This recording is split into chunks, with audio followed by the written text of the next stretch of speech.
నాకు క్వశ్చన్ ఉంది మచ్చా, 2 నెలల పసిబిడ్డని కాలుతో కొట్టి చంపేస్తే వాళ్ళకి ఏ శిక్ష వేయాలి భయ్యా? ఉరి శిక్ష ఆర్ యావజ్జీవ? Please mention in comment section. Matter ఏంటంటే నాగర్ కర్నూలు డిస్ట్రిక్ట్ కుమ్మరా అనే ఒక విలేజ్ లో ఈ ఇన్సిడెంట్ జరిగిందన్నమాట. నరేష్ అండ్ మౌనిక ఇద్దరు ఒక స్పెసిఫిక్ కులం నుంచి వచ్చిన వాళ్ళు అనమాట. అండ్ మీ కులం వాళ్ళు గుడిలోకి వెళ్ళాలంటే 100 రూపాయలు ఎక్స్ట్రా కట్టాలి అని చెప్పేసి శ్రీనివాస్ రెడ్డి అనే వ్యక్తి చెప్పేసరికి మేమెందుకు ఇవ్వాలి, ఈ డిస్క్రిమినేషన్ ఏంటిది అని క్వశ్చన్ చేశారనమాట. క్వశ్చన్ చేసినందుకు ఈ శ్రీనివాస్ రెడ్డి ఎవరు, బేసికల్ గా శ్రీనివాస్ రెడ్డి అండ్ ఈ రెడ్డి బ్యాచ్ వీళ్ళందరూ ఎవరు అని అంటే విలేజ్ సర్పంచ్ బ్యాచ్ అనమాట, కాంగ్రెస్ బ్యాచ్ అనమాట. అండ్ వీళ్ళందరూ రెడ్డిస్ అనమాట. Village sarpanch and his goons వీళ్ళందరూ ఏం చేశారంటే ఈ ఫ్యామిలీని ఒక రూమ్ కి తీసుకెళ్లి రూమ్ లో పిచ్చ కొట్టుడు కొట్టారనమాట.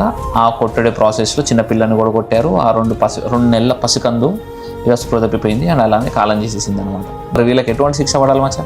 వీళ్ళకి ఎందుకంత బలుపు ఏడాది నుంచి వస్తుంది? పోయిన పసిబిడ్డకి న్యాయం జరిగేంత వరకు people are fighting now. So చూడం ఎక్కడ దాకా వెళ్తుంది అండ్ ఏ లెవెల్లో వాళ్ళకి శిక్ష పడుతుంది అనేది.